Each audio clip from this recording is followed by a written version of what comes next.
Ganito yung pagluto para masarap ating ulam na patula. So, manood lang kayo hanggang sa matapos. Mantika, sibuyas,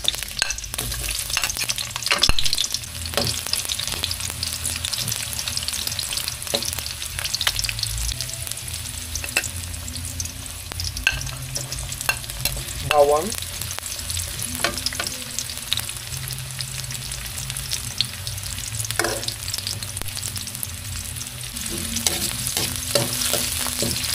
halu-haluin ng bahagya para maluto ang sibuyas at bawang. Ilagay ang kamatis.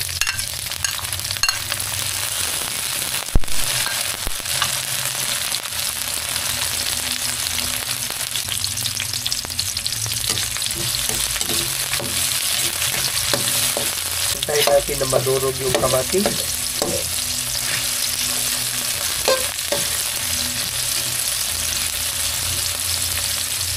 May dumikit na bawang. Ilagay na natin yung ating siumay na ricado. Optional to. Pwede rin baboy o manok ang inyong ilagay. Depende sa inyong porsyonada o gustong pangsahog. Tapos haluin natin. Ayan.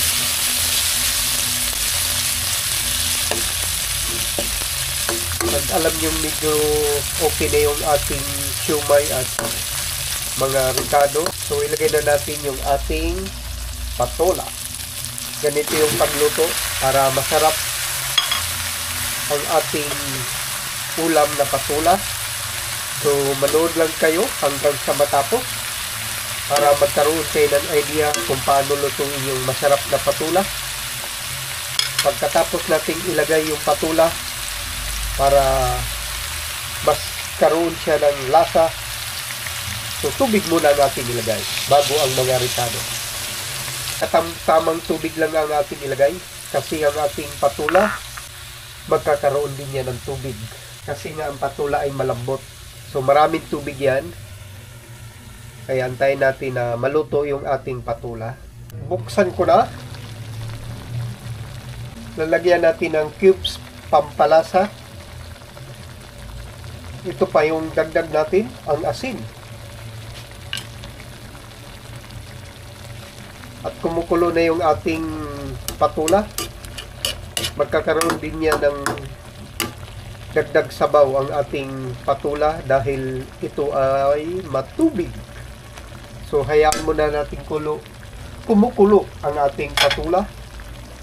So haluin muna natin guys ang ating, ayan. Ito yung ating ricado, siumay. Ganyan lang. So, balik tayo mamaya.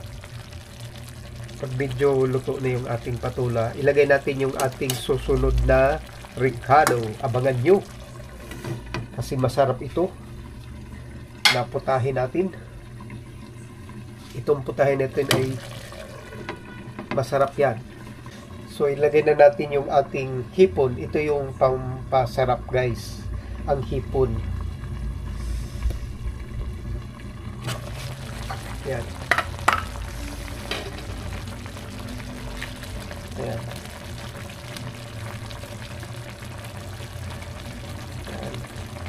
Yan. Isa-isahin ko lang ganyan. Para may arty naman, may arts, di ba? Hindi ko siya ibubuhos ng biglaan. So ganyan lang. Ganyan. Yan. Tapos meron pa tayong ilalagay mamaya.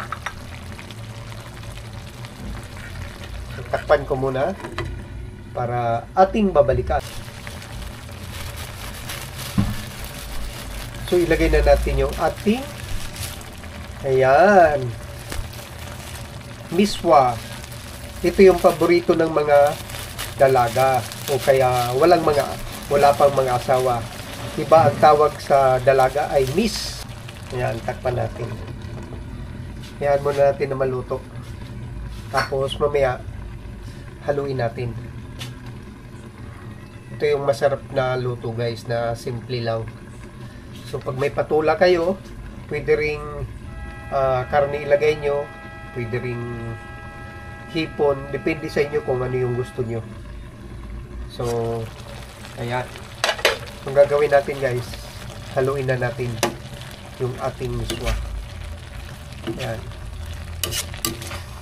ayan, diba, tingnan nyo, masarap to.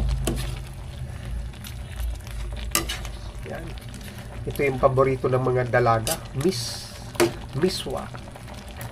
So parang ang tubig ay medyo kunti. So dagdagan natin ng kunting tubig. Yan.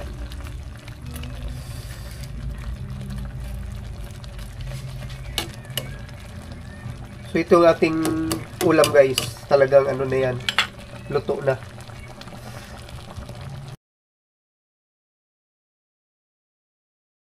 Ating finished product guys. Nilagyan ko ng miswa at hipon. So masarap to guys. Pwede nyong gayahin at lutuin. So ano pang inaantay natin kundi kakain na.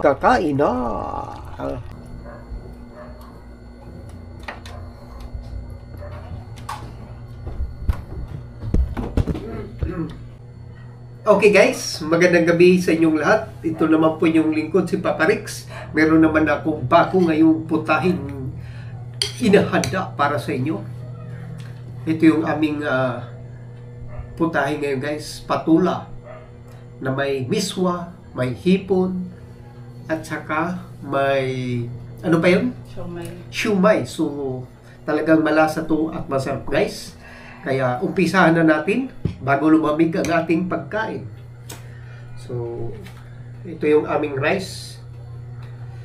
Mag-rice muna tayo.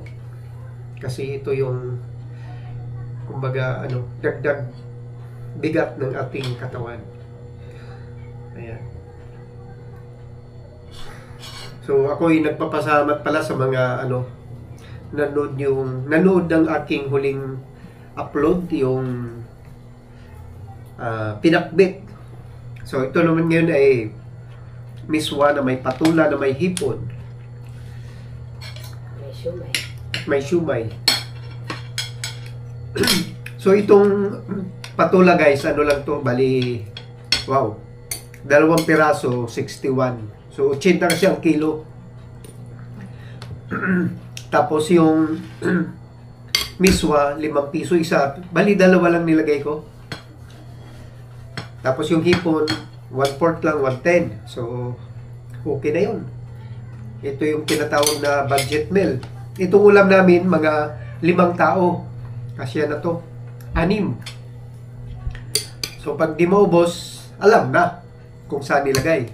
Kinabukasan ulam. So ito na siya guys. So talagang ano, mapawaw ka sa sarap yan yun.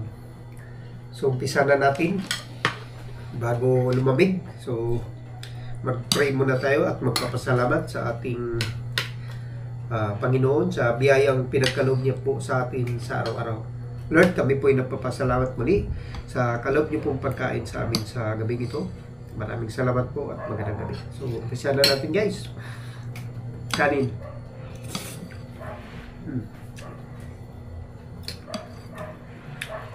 Masarap siya guys, talagang ano, pag ang miswa ihalo mo sa patula, ganyan kasi yung kalamitan ginagawa eh. Pwede rin mo ring haluan to ng ano, sardinas.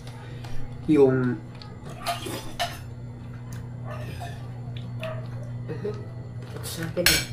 sigo.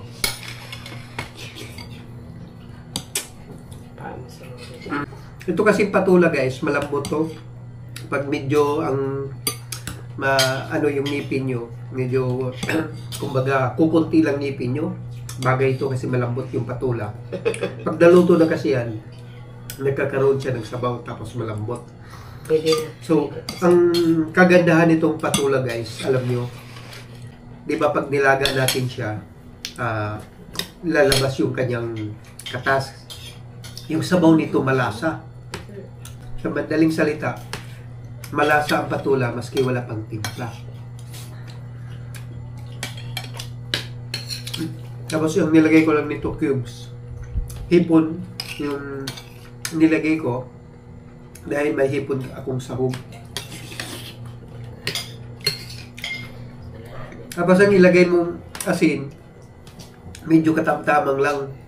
Kasi nga yung patula, yung ating miswa, ano na yan eh, may lasa na kasi yan, may asin. Kaya pag nadamihan mo, medyo maalat. Tapos yung sabaw, ay ilagay mo tubig. Tsuntsahin mo lang. Kaya yung patula, nagtutubig. Ito, masarap guys. Saka, pag kumain ka, mabilis lang. Mabilis mong isubol, mabilis mong nguyain, mabilis mong lunukin kasi malambot siya eh. Tapos ito yung hipon binili ko. Pwede rin lagay mo sardinas.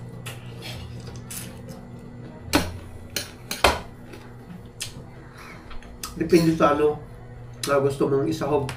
Ano ba? Igisa mo muna bawang, sibuyas, kamatis. Tapos ilagay mo yung ano, patula. Tapos ilagay mo yung sardinas. Malasa din pag ang sardinas ilagay mo. Mas yan, sahog mo lang sardinas tapos lagyan mo ng miswa. Masarap na yun guys. Budget meal kasi ang minsan pag ang patula ay ano nila yung panahon, so maraming patula at saka mura ang patula. Ang sardinas naman mura lang yan, mga 20 lang mahigit. Tapos pag mura ang patula, tapos ang miswa 5 piso. So ano, talagang makatipid ka.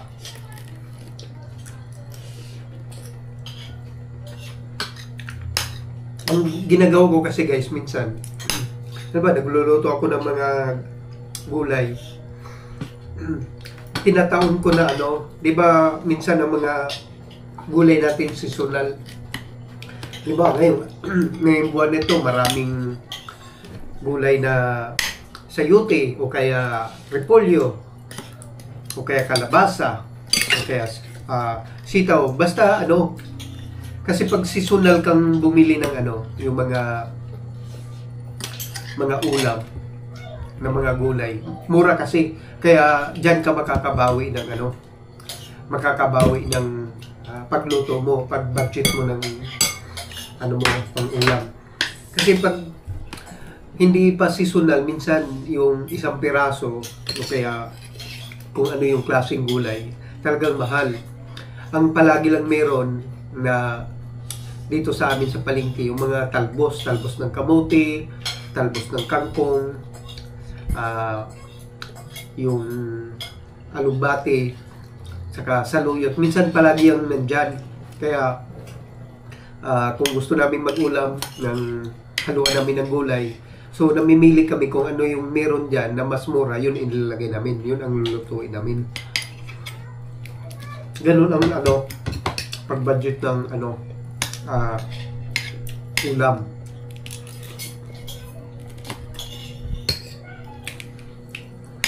Kasi nga minsan yung pag-ampera natin ano, na ganito lang dahil wala pang sahod o kaya may iba pa tayong mga obligasyon na binabayaran. So titingnan natin kung ano yung meron sa palengke na kasya sa ating ano, perang dala.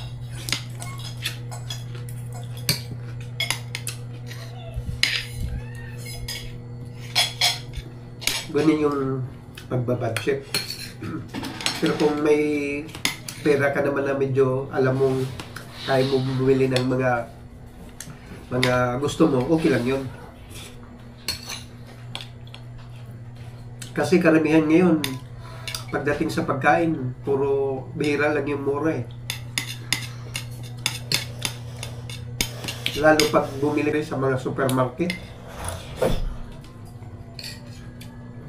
Kasi may mga gulay din sa mga supermarket eh. Pero doon, nakabalot na, tapos may presyo na. Hindi katulad sa minsan, sa palengke, taga mga sariwa. Kaya minsan, may time na makatipid ka sa palengke. May time din na wala ka ng ibang choice talaga na bibilhin dahil mahal lahat. So, kailangan lang diskarte.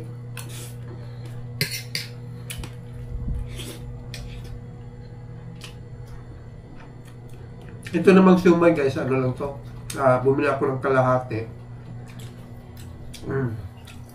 Tapos marami naman siya. So, pwede nang pag ayaw mong bumili ng baboy o kaya manok. So, yung 100, marami na kasi yun eh. So, pwede kang lagyan mo ng mga ilang piraso para may matira pa, para may magamit ka sa sunod na araw.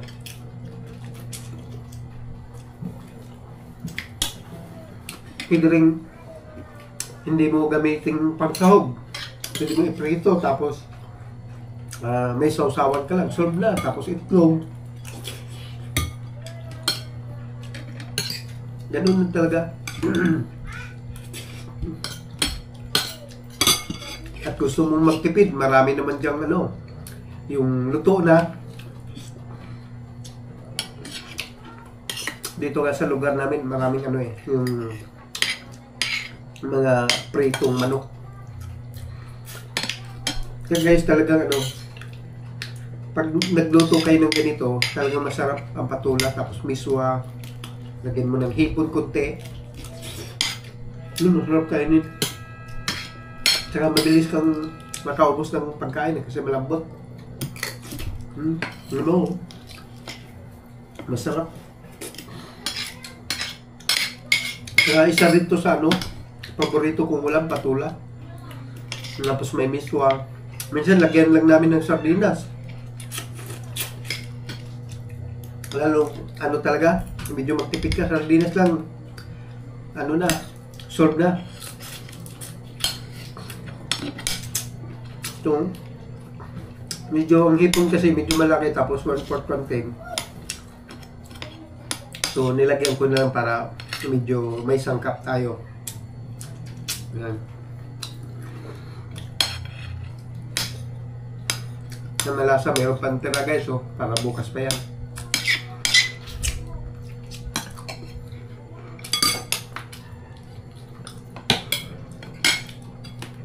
So, ito po, hindi pa ito bukas. So, biro mo, dalawang ulaman na namin to guys. Yung patula. So, di ba? Ngayon kasi, Sabado. So, wala pang pasok bukas. So, pwede na yan, tanghalian.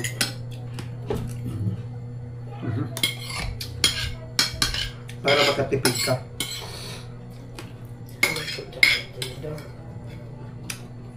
Wala nang tinidor, kutsara na lang. Ayan. Kaya guys, dito nagtatapos yung aking menu na inihain sa inyo ngayong gabi. So guys, kung sino pang yung mga paborito ng ganitong putahe na patula na may hipon, itry nyo guys, masarap. Tapos maski wala kayong karne, may siumay o kaya lagyan, maski anong klaseng ricado sahog ilagay nyo, tapos timplahan nyo lang para magkaroon siya ng masarap na lasa. Yun, solve na yun guys. Kaya ako'y nagpapasalamat sa inyo sa lahat ng sumusuporta sa aking vlog at sa nakaraang vlog na nanood. Thank you sa inyo at good night. Inyong likod, si Papa Rex. Mabu! Guys, gayahin nyo. Masarap. Pix. Talagang, hindi kayo magsisisi.